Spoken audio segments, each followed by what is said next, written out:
নমস্কার বন্ধুরা, আমার নাম রণজিৎ বিশ্বাস। আপনারা দেখছেন আমার চ্যানেল রণজিৎ বিশ্বাস আর্ট। আজকে আমি আরেকটি নতুন ওয়াটার কালার টিউটোরিয়াল নিয়ে আপনাদের সামনে উপস্থিত হয়েছি। আজকে আমি যে ভিডিওটা আপনাদের করে দেখাবো ওয়াটার কালার, সেটা কিন্তু আজকে খুব ইন্টারেস্টিং হতে চলেছে। কারণ কি, আজকে আমি একটা মেঘলা ওয়েদারে ওয়াটার কালারের ভিডিও করে দেখাবো, মানে একটা সিনারি করে দেখাচ্ছি পুরো ওয়াটার কালারে। ঠিক আছে, তো এখানে আমি কি কি কালার ব্যবহার করছি সেটা একটা ইম্পর্টেন্ট ব্যাপার। আর কালারগুলো আমি কিভাবে ইউজ করছি, এখানে কিন্তু খুব ব্রাইট কালার আমি ইউজ করতে পারবো না, যেহেতু মেঘলা ওয়েদার। এখানে ডাল কালার হবে, মানে একটু ডার্ক কালার ইউজ হবে। টোনেরও একটা ব্যাপার আছে, কিভাবে আমি ওয়েদারটা আমি করবো সেটাও দেখার ব্যাপার আছে। এই জন্য ভিডিওটা কিন্তু পুরো দেখবেন, না দেখলে কিন্তু কিছু বুঝতে পারবেন না। আমি ভিডিওর মধ্যে অনেক ইম্পর্টেন্ট ইম্পর্টেন্ট কিছু কথা বলবো, সেগুলো কিন্তু আপনি নোট করে নেবেন। তাহলে পরবর্তী সময় আপনি ওয়াটার কালার যখন করবেন তখন এই কথাগুলো কিন্তু আমার কাজে লাগবে।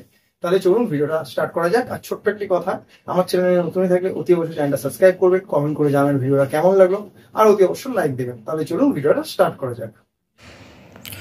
সবার প্রথমে আমি ড্রয়িংটা করে নিচ্ছি। প্রথমে পেন্সিল ড্রয়িংটা করব, তারপরে কালারটা স্টার্ট করব। আগে আমি ড্রয়িংটা করছি, দেখে নিন। লাইন ড্রয়িংটা আগে করে নেবেন ঠিকঠাক করে, তারপরে আপনি ওয়াটার কালারটা শুরু করবেন। বেশি ডার্ক করে ড্রয়িং করবেন না, যত পারবেন লাইট করে ড্রয়িংটা করবেন, তাহলে কালার করতে সুবিধা হবে। তাহলে ড্রয়িংটা করে নিই, তারপরে কালারটা যখন করব আমি আবার ফিরে আসছি।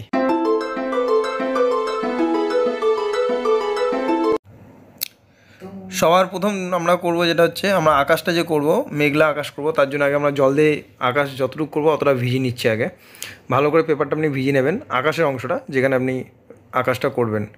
আর মেঘের কালারটা করতে গেলে আপনাদের আলটিমেট ব্রাউন শাইনা কিন্তু ইউজ করতে হবে। প্রথমে দেখে নিলেন, ভিজিয়ে নিলাম। আমি এখানে আলটিমেট ব্লুটা নিচ্ছি, কালার রেডি করছি আলটিমেট ব্লু। প্রথমে জাস্ট আলটিমেটের সঙ্গে ব্রাউন শাইনা মিক্স করে হালকা করে দিয়ে দেবেন। কালারটা কিন্তু একটু নেবেন, মানে একটু গাঢ় করে রঙটা নেবেন, কেন যেহেতু পেস্টটা আপনারা ভিজিয়ে দিয়েছেন। ঠিক আছে, তারপরে একটু আরও গাঢ় করবেন আলটিমেট ব্লু আর ব্রাউন শাইনা, তারপরে দেখবেন মেঘের এফেক্টটা চলে আসবে। ঠিক আছে, কিছু কথা বলছি, মন দিয়ে শুনে নিন। আর কালার প্যালেট কী কী আছে সেটাও আমি বলে দিচ্ছি। সর্বপ্রথমে কালার প্যালেটটা আমি বলে দিই কী কালার ইউজ করেছি। Brown sienna, ultimate blue, yellow ochre, crimson lake, vermilion red, sap green, ultimate blue, এই কালারগুলো কিন্তু এই কাজটার ক্ষেত্রে আমি ব্যবহার করেছি। আর অকারটা কিন্তু খুব ইম্পর্টেন্ট একটা কালার এই কাজটার ক্ষেত্রে, কেন এখানে আমি ডাল কালারটা দেখাবো, মানে বেশি ব্রাইট কালার আমি এখানে কিন্তু করছি না। ঠিক আছে, পেছনের যে আকাশের পরে যে ঝোপঝাড়টা আছে, মানে ঝোপটা আছে, সেটা প্রথমে কিন্তু আমি অকার দিচ্ছি। দেখুন, মানে যেই কালারটা আমি আকাশে করেছিলাম তার মধ্যে জাস্ট আমি একটু মিশিয়ে নিয়ে অকারটা দিচ্ছি। ব্যাকগ্রাউন্ডে যে বা দূরের যে গাছগুলো আছে সেগুলোকে আমাকে অফে দেখাতে হবে, তো আমি সেটা ফার্স্ট টোনেই দিয়ে দিচ্ছি। ঠিক আছে, আমি ইয়েলো আকারের সঙ্গে কী মিক্স করলাম, ইয়েলো আকারের সঙ্গে আলটিমেট ব্লু আমি মিক্স করেছি, করে আমি নিচের দিকে ডার্ক করে করে কালারটা করছি। দেখতেই পাচ্ছেন নিচের দিকটা আমি ডার্ক করছি আলটিমেট ব্লুর সঙ্গে ইয়েলো আকার মিক্স করে। দেখুন এই ডার্কটা তৈরি হয়েছে, মানে এই ডার্ক কালারটা তৈরি করেছি। দেখুন কালারটা কিন্তু কোনো ব্রাইট নেই বেশি, খুব একটা ডাল কালার, মানে খুব একটা কী বলবো ডিপ কালারটা, মানে ব্রাইট আপনি বুঝতে পারবেন না। যে মেঘলা ওয়েদার হলে যেমন কালারটা হতে পারে ল্যান্ডস্কেপে, সেই কালারটা আমি করার চেষ্টা করছি এখানে। এবার আমাদের হয়ে গেছে ব্যাকগ্রাউন্ডের গাছগুলো, এবার আমি জমির কালারটা করব। তো সেখানে আমি কী করছি, ইয়েলো আকার দিচ্ছি। দেখুন আমি কিন্তু গাঢ় কালারটা এখানে বেশি ইউজ করছি, জল আমি বেশি দিইনি। ঠিক আছে, রঙটা আমি বেশি নিয়েছি, রঙটা আমি গাঢ় করে করছি। দেখুন ইয়েলো আকারটা দিচ্ছি প্রথমে, ইয়েলো আকারের পর দিলাম কি ভার্মিলিয়ন রেড। ঠিক আছে, ভার্মিলিয়ন রেড আমি ইয়েলো আকারের সঙ্গে মিশিয়ে দিলাম। দেখেছেন একটু ব্রাউনিশ, মানে ব্রাউনিশ কালারটা এসে গেল। এরপর আমি আলটিমেটের সঙ্গে ইয়েলো আকারটা আবার ইউজ করছি। তো এইভাবে কিন্তু আমি কালারটা ফার্স্ট টোনে আমি দেবো। এই জন্য মন দিয়ে কালারটা দেখুন কীভাবে কী কালার করছি। আমি এখানে যে পেপারটা ব্যবহার করেছি সেটা হচ্ছে বাফকাটিসের 200 GSM এর একটা পেপার ইউজ করেছি। ব্রাশ যেটা ইউজ করছি রাউন্ড ব্রাশ 12 নম্বরের। আর কালার তো আর্টিস্টের ক্যামেল কালার আমি ইউজ করছি। আর একটা কথা আমি বলেছি, আপনারা বারবার বলেন যে কীভাবে ফার্স্ট টোন সেকেন্ড টোন করবেন, আপনাদের অসুবিধা হয়। আপনারা ভিডিওটা পুরো দেখেন না, ভিডিওটা পুরো দেখলেই বুঝতে পারবেন ফার্স্ট টোন কী করে করবেন, সেকেন্ড টোন কী করে করবেন, পুরোটাই বুঝে যাবেন। এই জন্য ভিডিওটা পুরো দেখুন। তারপরে যদি কোনো অসুবিধা হয় অতি অবশ্যই আমাকে কমেন্ট করুন, আমি অতি অবশ্যই আপনাদের রিপ্লাই দেবো এবং বুঝিয়েও দেবো। এর জন্য বলি ভিডিওটা পুরো দেখবেন, তাহলে পুরো ব্যাপারটাই বুঝতে পারবেন যে first tone second tone third tone আমি কীভাবে ইউজ করছি। আর বিশেষ করে এই কাজটার ক্ষেত্রে এটা তো একটা ওয়েদারটা একটু অন্যরকম, মানে এটা মেঘলা ওয়েদার আমি দেখিয়েছি, তো এখানে টোনের ব্যাপারটাও প্রথম যে আমি দেখেছেন কালার মানে ভেজা অবস্থায় আমি টোনগুলো দিয়ে দিচ্ছি, বেশিটা টোন আমি দিয়ে দিচ্ছি। আর সেকেন্ড টোন থার্ড টোন খুবই কম টোন পড়বে এখানে, কাজের উপরে টোনের ব্যবহার হয়, এটাও কিন্তু মাথায় রাখবেন। ঠিক আছে, তো এর জন্য বলি যখন আমি যে ভিডিওগুলো দেবো পুরো ভিডিওটা দেখার চেষ্টা করবেন, তাহলে বুঝতে পারবেন যে ফার্স্ট টোন সেকেন্ড টোন কোন সময় কী করে দিতে হবে। ঠিক আছে, তাহলে ভিডিওটা দেখতে স্কিপ না করে পুরো ভিডিওটা দেখুন, তাহলে পুরোটা সব কিছু বুঝতে পারবেন। আর যদি কোনো অসুবিধা হয় অতি অবশ্যই কমেন্ট করবেন, আমি আপনাদের হেল্প করে দেবো। আর একটা তুলি আমি ইউজ করেছি, সেটা বলে দিচ্ছি, সেটা হচ্ছে 6 নম্বর রাউন্ড ব্রাশ। এই দুখানা ব্রাশ আমি ইউজ করেছি, রাউন্ড ব্রাশ 12 নম্বর আর রাউন্ড ব্রাশ 6 নম্বর। এই দুটো ব্রাশ কিন্তু আমি ব্যবহার করেছি। ঠিক আছে, তাহলে ভিডিওটা দেখতে থাকুন।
ভিডিওটা দেখার জন্য আপনাদের অসংখ্য অসংখ্য ধন্যবাদ। ভিডিওটা ভালো লেগে থাকলে অতি অবশ্যই চ্যানেলটা সাবস্ক্রাইব করবেন, কমেন্ট করে জানাবেন ভিডিওটা কেমন লাগলো, আর অতি অবশ্যই লাইক দেবেন। আর কমেন্ট করলে বুঝতে পারবো আপনারা কি শিখছেন বা কি শিখছেন না। ধন্যবাদ পুরো ভিডিওটা ধৈর্য সহকারে দেখার জন্য।